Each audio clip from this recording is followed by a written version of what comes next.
რატო შემოვარდით პოლიტიკაში დაგეფინანსებინეთ ოპოზიცია? რა თქმა უნდა, ასე უნდა გაეკეთებინათ. ისე რომელიმე დაგაფინანსებინეთ. არა, რაც ლაპარაკობ, რომ მოვიდა ეს ჯაფარიძე, ისეთი მიემიტი გუჭერი, მაგრამ ძალიან შევერტყილი დაჭველა. რომ მოვიდა, ესე იგი. რაც გადავეკიდე ეს რაჭელები, ყველაზე მაგრად მიყვარს. რომ მოვიდა ფანჩატურში პირველად ჩვენთან, ხაზარაძე არ დადიოდა. იმიტომ რომ არ პატიობს იმ ძველ დაპირისპირებებს და ის ბოლმა ტიპია ცოტა. რაო, ალეკოზე მეტი რა უთხარით?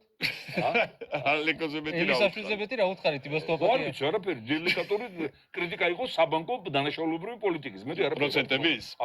ხო, პროცენტები. დღემდე ბანკის ეძახის არ მოგწონთ რომ ეთყობა. თქვენ ეძახით დღემდე ბანკის თემას არ მოსწონს ეთყობა. თქო დელიკატური კრიტიკა არ იყო. ხო და არ მოსულა ხაზარაძე იმ ფანჩატურში ესწრებოდა ჯაფარიძე და პირველად რომ მოვიდა ეს არ მოიწდება ეგები მე ხომ მივყავდა ეს ხდომები და ის რა ქვია მოვიდა ჯაფარიძე და ხელი აქვს ჩაყოფილი ჩირის თებში პატარა ის ხო ქონდა ხოლმე ბუფეტი ხო და მე უთხარი ახლა კოლეგებს ახლა ყველა ლიდერ ბელადი იქ არის რომ აი მე უთხარი არაფერი აღარ გვიჭირს მსხვილი ბიზნესი ჩვენთან არის და გაიხსნა ტიპებს სახეები კმაყოფილებისგან მოგიშულები რო იყვნენ და ყველა ელოდება ჯაფარიძის რეაქციას და ჩვენ დავტოვებთ უკვე ჩვენი წილები და აღარ ვართ ბიზნესში განაცხადა და ისევ შეეყინა ჩირი ამოიღო?